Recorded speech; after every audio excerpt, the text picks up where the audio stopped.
여러분 안녕하세요. 이번 영상에서는 용언 부분에 해당하는 동사와 형용사에 대해서 알아볼게요. 본문 내용 들어가기 전에 먼저 톡 열기 문제를 먼저 보겠습니다. 93쪽에 열기 문제를 보면 다음 문장에서 밑줄 친 단어의 기본형을 써보고 이를 제시된 항목에 분류해보자 라고 했습니다. 자, 문장에 두 개가 있고 밑줄이 보며 웃었다 그렇게 이분이 예쁘구나에 쳐져 있는데요. 자, 기본형이 무엇인지 오른쪽 날개에 있어요. 자, 이 부분을 참고해 볼게요. 기본형이란 용언이 문장에서 여러 형태로 활용할 때 그 다양한 활용형 중에서 어간의 어미 다가 결합한 것을 기본형이라고 한다. 그래서 용언이란 것은 기본적으로 어간에 어미가 붙어서 활용을 하기 때문에 뒤에 모습이 자꾸만 변하잖아요. 그때 어미 다가 붙은 것을 기본형이라고 합니다. 그래서 가니 가고 가서 가며에서 기본형은 가다겠죠? 그러면 여러분들이 이 문장에서 밑줄 친 부분에 기본형을 찾아본다면 보면은 보다, 웃었다는 그대로 다가 결합다 언만 제외해주면 되겠죠? 어시라고 하는 선어말 어미가 붙어있기 때문에 이건 제외해주고 그렇게 해서는 어미 개가 붙어있는 형태를 그렇다로 바꿔주고 이분이에서는 어미 은이가 붙어있기 때문에 입다로 예쁘구나에서 어미 구나가 붙어있기 때문에 예쁘다 이렇게 기본형을 찾아주면 됩니다. 자, 그래서 이렇게 기본형을 우리가 찾아봤는데요. 주어의 움직임이나 작용을 나타내는 것과 주어의 성질이나 상태를 나타내는 것으로 한번 나눠보자면 움직임이나 작용을 나타내는 것에는 보다, 웃다, 입다. 그래서 우리가 동작과 관련된 움직임의 모습을 머릿속으로 떠올릴 수 있으면 이 부분에 해당하는 단어겠죠. 이와 달리 주어의 성질이나 상태를 나타내는 것, 뭔가 움직임이 아니고 해당하는 그 상태의 모습이 떠오른다면 이 칸에 적어줄 수 있을 텐데요. 그렇다와 예쁘다입니다. 자, 우리가 이렇게 나눠본 이유는 이것이 동사와 형용사의 정의이기 때문이에요. 자, 그 아래 부분으로 내려가 보면, 음, 용어는 문장의 주어를 서술하는 기능을 한다. 용어에는 동사와 형용사가 있으며 이들은 다른 품사들과 달리 문장에서 사용될 때 그 형태가 변한다. 이렇게 쓰여져 있죠, 교과서에. 자, 먼저 용언에 동그라미 칠게요. 용언이란 말을 우리가 굉장히 많이 하게 될 텐데 앞으로도요. 용어는 어떤 기능을 하냐? 문장의 주어를 서술하는 기능을 합니다. 그래서 문장에서 주로 서술어로 쓰이는 그런 기능을 하죠. 그래서 주어의 어, 움직임이나 주어의 상태를 서술하는 기능을 하죠. 그래서 동사와 형용사를 용언에 해당하는 동사와 형용사를 조금 더 그 품사별로 자세히 알아보도록 하겠습니다. 자, 1. 동사와 형용사 그 부분 읽어볼게요. 동사는 주어의 움직임이나 작용을 나타내며 자동사와 타동사로 나뉜다. 자, 동사에 동그라미 치고요. 주어의 움직임이나 작용을 나타내며 밑줄. 주어의 움직임이나 작용, 즉, 이 움직임이 있거나 작용이 있다면 그 품사가 동사라는 얘기죠. 그래서 종류는 자동사, 타동사로 나뉘는데요. 위 문장의 웃다와 같이 자동사는 그 움직임이 주어에만 관련이 있습니다. 자동사의 동그라미하고 움직임이 주어에만 관련되어 있는 동사. 그 다음에 타동사는 보다, 입다와 같이 움직임이 다른 대상, 즉 목적어에 미친다. 그래서 움직임이 다른 대상, 목적어에 미치는 동사의 밑줄. 타동사의 동그라미 할게요. 아까 뭐라고 했냐면요. 웃다와 같이 움직임이 주어에만 관련되어 있는 동사예요. 그래서 웃다라고 하는 단어를 생각해 보면 여러분들 그 동작을 하고 있는 주어의 모습만 떠오를 거예요. 웃고 있는 움직임이 있는 주어의 모습만 떠올라요. 하지만 타동사의 경우에는 그 움직임이 다른 대상에 미치게 되기 때문에 보다와 입다 같은 경우 우리가 내가 TV를 보다, 아이가 엄마를 보다라고 하면 보다는 어느 쪽을 보는지, 어떤 대상을 보고 있는지를 같이 생각해 줘야 돼요. 그 그림을 떠올릴 때. 또한 입다는 내가 옷을 입다라고 했을 때 그 옷의, 그러니까 입다의 대상인 옷이 같이 떠오르게 돼요. 이런 동사는 타동사라고 합니다. 나중에 문장 서술어의 자릿수를 할 때 자동사와 타동사 개념이 다시 나올 거예요. 자, 그다음에 형용사인데요. 형용사는 아까 말한 것처럼 주어의 성질이나 상태를 나타내 주는 말입니다. 그래서 형용사의 동그라미를 하고 주어의 성질이나 상태를 나타낸다의 밑줄.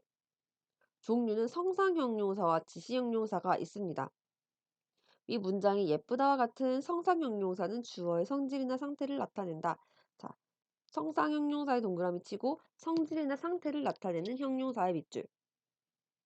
그래서 아까 우리 위에서 봤던 예문 중에서는 예쁘다에 해당하겠죠. 주어의 성질 혹은 상태. 그렇게 이분이 예쁘다라고 했어요. 그 주어의 상태가 지금 예쁘다는 거죠. 자, 지시 형용사는 지시성을 나타내는 형용사입니다. 그래서 우리가 봤던 것에는 그렇다가 있습니다. 이 그렇다는 어미 개랑 결합돼서 그렇게라고 되어 있었죠. 그래서 그 옷을 입은 상태를 지시하는 거죠. 그렇게 입으니 예쁘다. 입고 있는 그 상태를 지시하는 거. 그래서 그렇다, 이렇다, 저렇다 모두 지시 형용사이고요. 성상 형용사는 성태와 성질과 상태를 나타내는 형용사입니다. 자, 이때 우리가 이렇게만 보면 동사와 형용사가 크게 헷갈리지 않는데요. 가끔 가다 보면 동사와 형용사는 모두 용언이고 어떤 게 동사고 어떤 게 형용사인지 좀 구분이 뭐한데 좀 모르겠는데 라고 하는 단어들이 나올 수 있어요. 어, 그래서 우리가 동사와 형용사를 구분하는 방법에 대해서 확인해 봐야 할 텐데요. 뭐 깨끗하다 같은 경우 동사일까? 형용사일까? 일어나다 같은 경우 동사일까? 형용사일까? 이렇게 고민되는 경우가 있고요. 예를 들면 작다의 경우 작다가 동사일까? 형용사일까? 좀 고민되는 시점이 있을 수도 있단 말이죠. 그래서 오른쪽 날개로 좀 가볼게요. 동사, 형용사의 구분. 동사, 형용사를 판단하는 기준으로 현재 시제의 선어 말음이 는과 니은을 넣어보는 방법이 있다. 여기서의 는은 현재 시제 선어말 어미라고 했습니다. 이 말은 선어말 어미라는 건 뒤에서 할 건데요. 뒤에 다가 올 수 있는 어미를 말해요. 그래서 는다와 니은다를 넣어보는 것이 동사와 형용사의 구분 방법 중에 첫 번째입니다. 그래서 는다나 니은다가 들어갈 수 있으면 동사이고 들어갈 수 없으면 형용사입니다. 일어나다, 일어난다. 요건 가능하지만 깨끗하다, 깨끗한다는 되지 않습니다. 이런 경우 일어난다가 되는 일어나다는 동사, 깨끗한다가 되지 않는 깨끗하다는 형용사입니다. 그 다음 두 번째로는 명령형 어미 알아어라, 청유형 자아가 결합하는지를 보는 건데요. 이건 교과서에 없습니다. 이건 교과서에 없는데요. 프린트해서 나눠 드릴 거니까 눈으로만 일단 확인하시고 뭐 내가 꼭 적고 싶다라고 하는 친구는 적지만 꼭 적을 필요는 없어요. 너무 이제 쓸 내용이 많아지면 부담스러우니까 이번 영상에서는 눈으로 일단은 보도록 하겠습니다. 명령형 어미 알아어라, 청유형 어미 자의 결합 여부가 또 동사, 형용사를 구분해 주는데요. 이거를 통해서 구분할 수 있는 이유는요. 명령과 청유는 어떤 동작을 시키거나 동작을 하자고 제안하는 거기 때문에 형용사에는 결합할 수가 없습니다. 가라 먹어라, 가자 먹자는 되지만 젊다에 이제 해당하는 젊어라, 싫어라 되지 않고요. 젊자, 싫자 되지 않습니다. 우리가 젊다와 싫다가 동사인지 형용사인지 헷갈리는 경우에 지금까지 배운 기준으로는 첫 번째, 현재 시제 선어말 어미 는, 다, 니은다를 넣어본다고 했죠. 그러면 요 새로 나온 단어들에도 한번 이 결합을 시켜볼게요. 간다, 먹는다, 되죠. 접는다, 싣는다, 되지 않습니다. 이렇기 때문에 젊다 싫다는 형용사, 가다 먹다는 동사입니다. 하나의 기준을 더 넣어볼게요. 의도를 뜻하는 고자와 으려고의 결합 여부입니다. 가다는 가고자 먹고자 가려고 먹으려고 둘 다 가능하죠. 젊다는 젊고자 싫고자 젊으려고 싫으려고 뭔가 이 행동 동작이나 움직임은 의도를 가지고 할 수 있지만 성질이나 상태는 의도를 가지고 할 수 없는 대상들이기 때문에 이렇게 고자 으려고가 붙을 수 없으면 형용사 있으면 동사입니다. 그래서 여러분들이 가끔 너무 이제 분명한 동사, 분명한 형용사의 경우는 제외하고 '이게 동사일까? 움직임인가? 성질 상태인가?' 헷갈리는 경우들이 있어요. 그럴 때는 이제 이 세 개의 기준을 모두 적용을 해 보고 함께 동사와 형용사의 그 개념 있죠. 뜻도 같이 생각해 보는 거예요. 판별 기준에만 의존을 하지 말고 먼저 동사는 동작이나 움직임, 형용사는 성질이나 상태, 이거를 인제 기본으로 해서 판별 기준 세 가지를 한번 적용해 본다면 여러분들이 동사와 형용사가 헷갈릴 때 잘 구별할 수 있을 거예요. 자, 용언의 활용에서 우리는 어간과 어미라는 말을 굉장히 많이 하게 됩니다.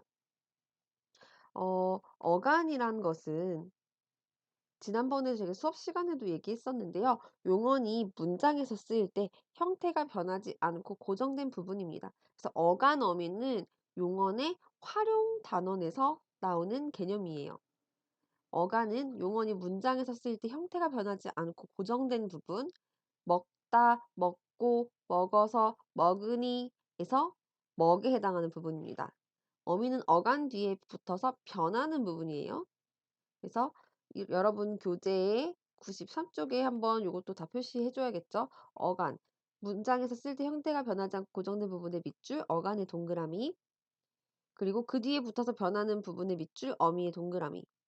이렇게 어간의 여러 어미가 번갈아 결합하는 현상을 활용. 그래서 이 어간의 여러 어미가 번갈아 결합한 현상에도 밑줄, 활용에도 동그라미 하겠습니다. 이 활용의 개념은 굉장히 많이 나오는 개념이니까 어간과 어미의 정의와 활용이 무엇인지 확실하게 알아야겠죠? 자, 그래서 어간은 마치 줄기와 같이 딱 뼈대를 잡아주고 있는 부분이고 꼬리와 같이 계속 이제 움직이는 부분이 어미입니다. 그 말뜻 이제 어원에 대해서 이 줄기 간자와 꼬리 밑자인데요. 그 이미지를 좀 생각하면 덜 헷갈릴 것 같아요. 줄기, 간자, 꼬리, 밑자. 그래서 어간, 어미. 여러분 교재에 보면은 같다, 같고, 같았다가 있는데요. 같다에서는 갓이 어간, 다가 어미 중에서도 어마어미라고 쓰여 있네요. 그다음에 같고에서는 갓 어간, 고 어말 어미라고 쓰여 있네요. 그런데 같았다의 경우 어디까지가 어간이고 어디까지가 어미일까요? 자, 같았다, 같았고, 같았으므로 이렇게 활용이 되지만 변하지 않는 부분은 갓이고요. 갓과 다라고 하는 어말어미 중간에 선어말어미라는 것이 끼어 있어서 같았다가 됩니다. 그래서 이 부분에서는 갓까지가 어간이고요. at이라고 하는 선어말 어미, 다라고 하는 어말 어미가 이렇게 결합되어 있는 형태예요. 그래서 여러분들이 어말 어미가 뭔지, 선어말 어미가 뭔지 그 얘기도 우리가 나눠봐야 될 것 같아요. 그래서 교재 밑에 보면 위치에 따라 단어의 끝어 오는 어말 어미라는 부분이 있죠. 93쪽의 맨 아랫 문장이요. 그래서 어미는 위치에 따라 단어 끝에 오는 어말 어미와 해서 단어의 끝에 오는 의 밑줄 어말 어미의 동그라미.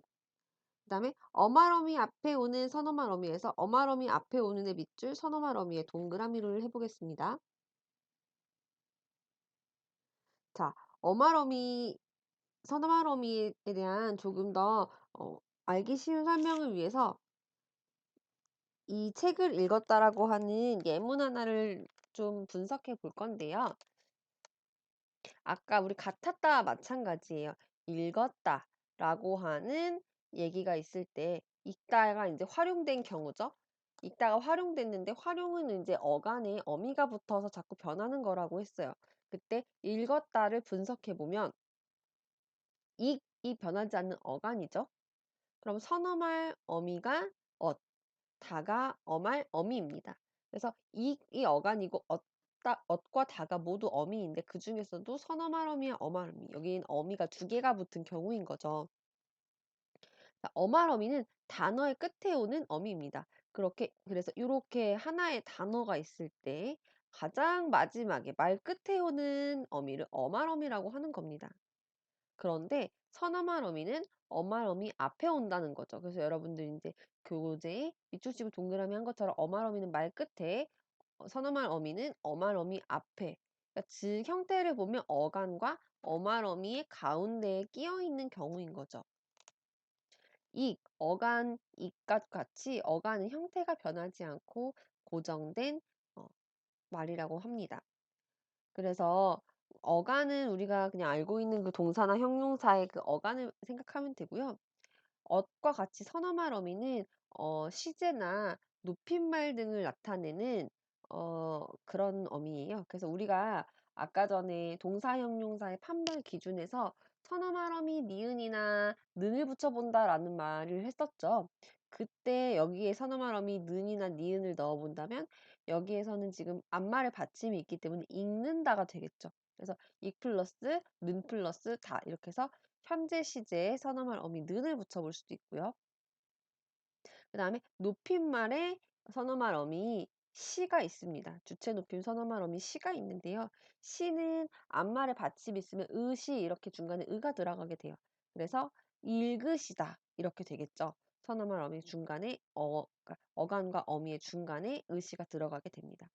그래서 어말어미 앞에 오는 선어말 어미에는 시제와 높임말이 있고요. 그다음에 어말 어미는 이제 단어의 끝에 오는 어미인데요. 이것이 종류가 굉장히 많습니다.